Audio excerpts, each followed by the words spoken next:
Boyfriend তো আমাদের একটা না। না আমি আসলে একটু বেশি সুন্দর তো। আগের বার গেছিলাম বাবার এক্সের বাসা। রোজা রাখার আসলে বয়স হয়নি। আমাকে যদি বিয়ে করতে চাও তোমার 10টা বাড়ি থাকতে হবে। হ্যালো গাইস, আজকের ভিডিওটি এই সব বিশ্ব সুন্দরী মাতারিদেরকে নিয়ে।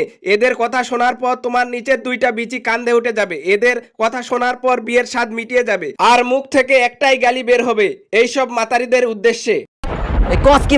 টাকা নেই সেই ছেলে তুমি কেন বিয়ে করতে আসবা ভাই? টাকা নাই মানে বিয়ে করার অধিকার নাই, তাহলে সবাই এর সাথে প্রেম করবা, পাট খেতে নিয়ে যাবা আর আবাসিক হোটেলে নিয়ে গিয়ে পুদ মারবা।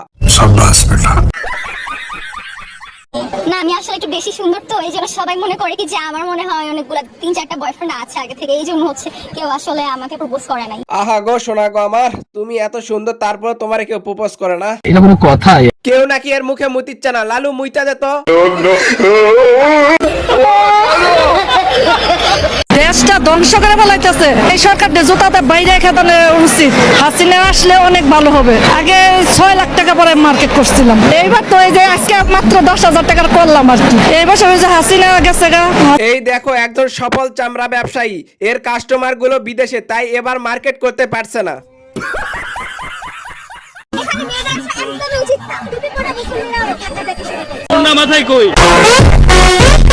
ভাইটা জায়গা মতো বাঁশ দিয়া দিছে, নিজে ভালো না হইয়া অন্যরে ভালো হওয়ার জ্ঞান দেয়। ঠিক বলেছো। ওই চিন্তা করছি মেয়েরই 3টা ফ্ল্যাট দিমু, ওর মধ্যে করে একটা ওর শাশুড়িয়া আর 2টা দিয়ে ওই হাজবেন্ডে দিয়ে চলবে, একটা শিক্ষিত ভালো ছেলে দেখে দিতে।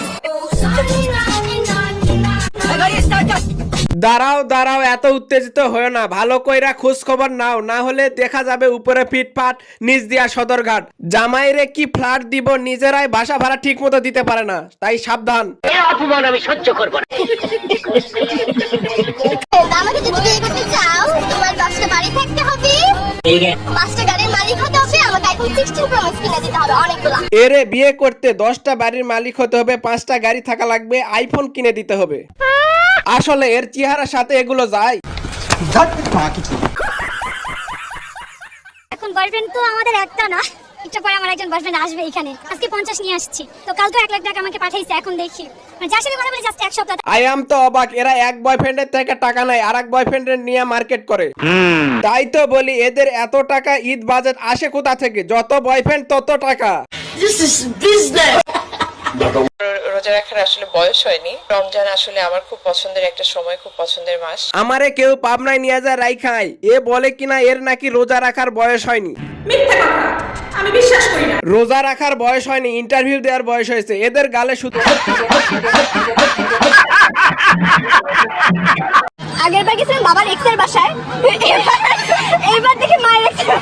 আসলে কি গর্বের বিষয়, বাবার এক্স এর বাসায় গিয়েছিল, যেমন বীজ তেমন ফল।